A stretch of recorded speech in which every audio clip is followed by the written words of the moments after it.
but my balls keep telling me to let me just let me I don't even know why you guys are still on this. It's the most bottom of the barrel No, I'm not in it. Shit this week.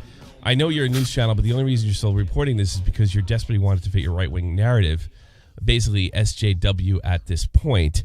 There was a story about a figure. She accused somebody of a serious sexual assault, and that guy offed himself. And I covered it. And there was follow-up. I don't know how, at the bottom of the barrel, Wings of Redemption's bottom of the barrel, and I'm not above bottom of the barrel. I'm pro bottom of the barrel. I was going to say, you guys have seen some of the Love Phone streams. These Love Phones? You see the crazy shit? Keemstar's dying dog. Yeah, get back to making Keemstar's dead dog. Don't shoot to the bottom of the barrel like a dev in the gaming community. I'm not on some kind of fucking mission. I got to be honest with you, this really bugs me. And the point where it really got on my nerves, I think the most, was Havalka's sister's statement. I keep hearing that. I can't imagine it if something like this were to happen to me or somebody I cared about. You know, imagine I went to work every day and we all got along at work and shit, and this happened to a coworker, and now everybody's, he was a shitbag. He was a shitbag. Even though a week ago he wasn't. And nobody cared. Nobody gave a crap, including my sister. It's not really my right-wing narrative. I think it might be closer to my emotions. The more I look into this Alec Havalka character, the more I find that he was damaged from the inside out.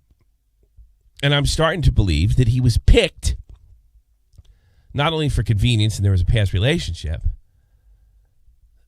but if I was going to make a bunch of lies on lie on somebody like this, I'd pick the weakest one because he had the least amount of chance of fighting back. And he didn't fight back, did he?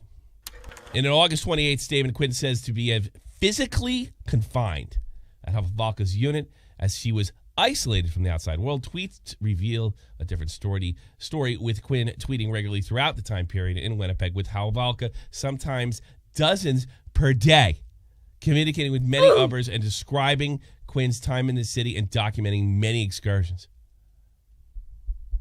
Yeah, that sounds about right. And if they say this is I should have said this in the video. If they say this is a different time, right?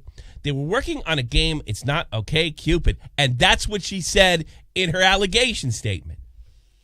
She said that he tried to did take over the project. It's not okay, Cupid. So it's what do we believe? Like, was he really good to you this time and then he practically raped you the next? Or is this the same incident? The couple also appeared on a podcast on April 14th called Indie Function, where they discussed both their projects, and subject shifted to more personal subjects, such as how they met in their daily lives. That's kind of weird for somebody who's being assaulted, raped, and isolated and losing control of their project. 30 minutes into the podcast, Quinn discusses having met Havalka on Twitter. Great move. Directing messages him at first. What a life-changing event. Think about that.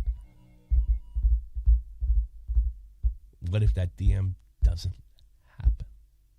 If you think of that, your life could be shorter or longer based on a DM you decide to answer.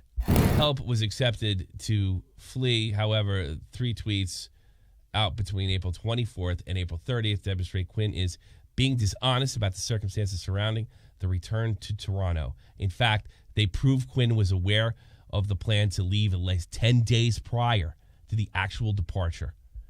In the tweets, Quinn is discussing hours-long layover in Montreal and asking if friends wanted to meet up. She locked her account so she could go to this, and they found it first. I heard that sister of the suicide guy more or less supported Quinn. Yes, more or less, yeah. There isn't a sister in the world. Wait. Look, I know my brother was an asshole, but come on. Did he do this to you? You wouldn't tell us?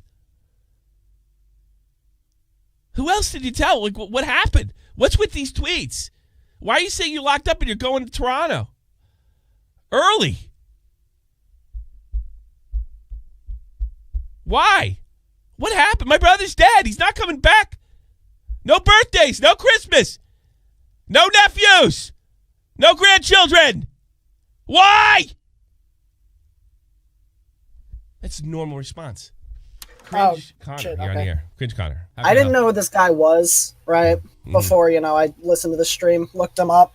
Yeah. I didn't know he made the fucking music for Powerful Ascension. That game was a banger. Oh, really? And I its never heard of soundtrack it. was a banger.